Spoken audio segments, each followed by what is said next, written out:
नमस्कार, मैं राकेश चौधरी। देश इस वक्त आर्थिक संकट से जूझ रहा है। ऐसे में अगर अर्थव्यवस्था से जुड़ी कोई भी खबर सामने आती है, तो सबकी नजर उस पर टिकी रहती है। भारत की अर्थव्यवस्था से जुड़ी एक खबर ने देश के भीतर खलबली मचा दी और विपक्ष ने मोदी सरकार पर निशाना साधना शुरू कर दिया। दरअसल ब्लूमबर्ग इकोनॉमिक्स के वरिष्ठ भारतीय अर्थशास्त्री अभिषेक गुप्ता ने अपनी एनालिसिस में दावा किया था कि 22 मई 2026 को समाप्त 2 हफ्तों के दौरान आरबीआई ने करीब 12 अरब डॉलर का सोना बेचा है और लगभग 7.5 अरब डॉलर की विदेशी मुद्रा खरीदी है। रिपोर्ट के मुताबिक ये कदम ईरान अमेरिका युद्ध और मिडिल ईस्ट के बढ़ते संकट के बीच रुपए की गिरावट रोकने और देश के विदेशी मुद्रा भंडार को बचाने के लिए उठाया गया। ब्लूमबर्ग ने यह भी कहा कि सोने पर आयात शुल्क बढ़ाए जाने के बावजूद आरबीआई के सोने के भंडार की कीमत में गिरावट आई, जिससे उनका अनुमान और मजबूत हुआ। अभिषेक गुप्ता का कहना है कि भारत की ओर से पिछले दिनों सोने और चांदी पर आयात शुल्क बढ़ाए जाने के बाद आरबीआई के रिजर्व में मौजूद बुलियन की कीमत बढ़ गई है। साथ ही डॉलर के मूल्य में भी बढ़ोतरी दिख रही है। यही वजह है कि रिजर्व बैंक को सोना बेचने की सलाह दी गई है। एक्सपर्ट का कहना था कि भारतीय अर्थव्यवस्था अभी रुपए में गिरावट के साथ हॉर्मुज जल डमरू मध्य बंद होने की वजह से महंगे तेल के आयात का बोझ झेल रही है। ऐसे में रिजर्व बैंक चालू खाते के घाटे के दबाव से निपटने के लिए विदेशी मुद्रा भंडार को बढ़ाने पर जोर दे रहा है। यही वजह है कि अपने खजाने में से सोने को बेचकर डॉलर खरीदने पर दाम लगाना पड़ा है। इसके बाद विपक्ष मोदी सरकार पर हमलावर हो गया। कांग्रेस ने सरकार पर रुपए को 100 प्रति डॉलर के स्तर पार करने से रोकने और अपनी छवि बचाने के लिए देश का सोना बेचने के गंभीर आरोप लगाए। यही नहीं, समाजवादी पार्टी के प्रमुख अखिलेश यादव ने भी मोदी सरकार को इस मुद्दे पर जमकर खरी खोटी सुनाई।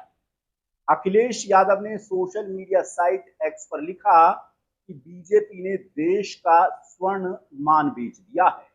अब देश की जनता को समझ में आया कि बीजेपी सरकार सोना खरीदने से मना क्यों कर रही थी, क्योंकि अगर सोना जनता के पास चला जाता तो ये बेचते कैसे। 5 ट्रिलियन डॉलर इकोनॉमी के जुमले की सुनहरी परत अब उतर गई है। उन्होंने आगे लिखा कि बीजेपी के दावों का सुनहरा पर्दा बेपर्दा हो गया है।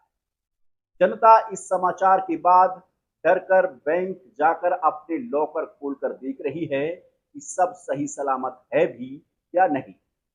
जनता को समझ में आ गया है कि भाजपाई भ्रष्टाचार ने देश की अर्थव्यवस्था को पूरी तरह खोखला कर दिया है और विदेशी सत्ताओं के आगे बीजेपी और उनके भ्रमणशील संगी साथी अब साष्टांग नतमस्तक क्यों हैं। दूसरी ओर जैसे ही इस खबर ने तूल पकड़ा, तो आनन फानन में मोदी सरकार की सफाई सामने आई। भारतीय रिजर्व बैंक ने मीडिया और सोशल मीडिया पर चल रही इन तमाम खबरों को सिरे से खारिज कर दिया, जिनमें दावा किया जा रहा था कि केंद्रीय बैंक ने देश के विदेशी मुद्रा भंडार को सहारा देने के लिए अपने सोने का एक बड़ा हिस्सा बेच दिया है। आरबीआई ने एक आधिकारिक बयान जारी कर स्पष्ट किया कि देश का भौतिक सोने का भंडार पूरी तरह सुरक्षित है और इसमें कोई कमी नहीं आई है। आरबीआई ने कहा कि रिजर्व बैंक के संज्ञान में आया है कि मीडिया के कुछ हिस्सों में आरबीआई द्वारा सोना बेचने की खबरें दिखाई जा रही हैं। हम ये साफ करना चाहते हैं कि ये रिपोर्ट पूरी तरह से गलत और निराधार है। आरबीआई ने बताया कि मौजूदा तारीख तक देश का कुल भौतिक सोने का भंडार 880.52 टन पर स्थिर बना हुआ है। साथ ही बैंक ने आम जनता से अपील करते हुए कहा कि वे ऐसी किसी भी अफवाह पर भरोसा ना करें और देश के सोने के भंडार की सही स्थिति जानने के लिए केवल आरबीआई की आधिकारिक वेबसाइट पर हर महीने जारी होने वाले मंथली बुलेटिन पर ही भरोसा करें। यही नहीं, सरकार की आधिकारिक agency PIB fact check unit ने भी इस मामले में त्वरित कार्रवाई करते हुए रिपोर्ट को पूरी तरह फर्जी बताया। पीआईबी ने आरबीआई के आंकड़ों का हवाला देते हुए बताया कि भारत के कुल विदेशी मुद्रा भंडार में सोने की हिस्सेदारी घटने के बजाय लगातार बढ़ रही है।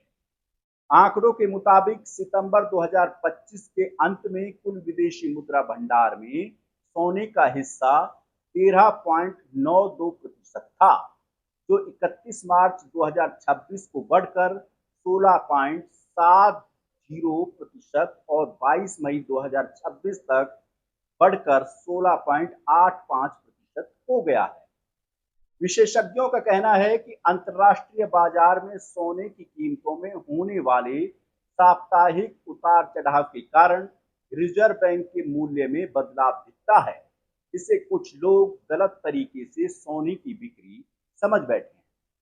बहरहाल, भारत दुनिया का दूसरा सबसे बड़ा क्रूड आयातक देश है, लेकिन मिडिल ईस्ट में मचे कोहराम की वजह से भारत का खजाना तेल खरीदने पर तेजी से खाली हो रहा है और लगातार डॉलर के मुकाबले रुपये के दाम गिर रहे हैं।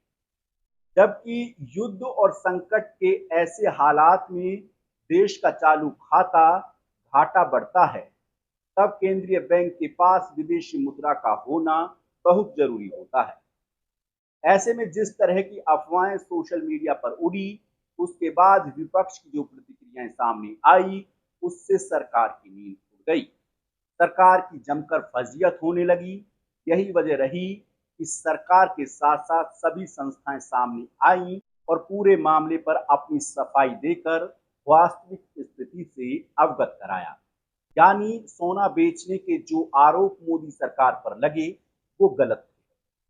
हालांकि खुद प्रधानमंत्री नरेंद्र मोदी ने देश की जनता से अपील की थी कि पेट्रोल डीजल कम खरीदें और सोना 1 साल तक ना खरीदें। चाहे घर में शादी का फंक्शन हो, लेकिन कम से कम 1 साल तक सोना ना खरीदें।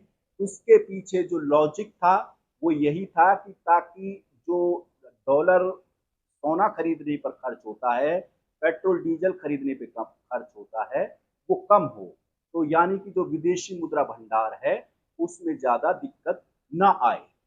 ऐसे में आप इस खबर को लेकर के क्या सोचते हैं, हमें कमेंट में बताएं और हमारे चैनल को सब्सक्राइब करें। नमस्कार।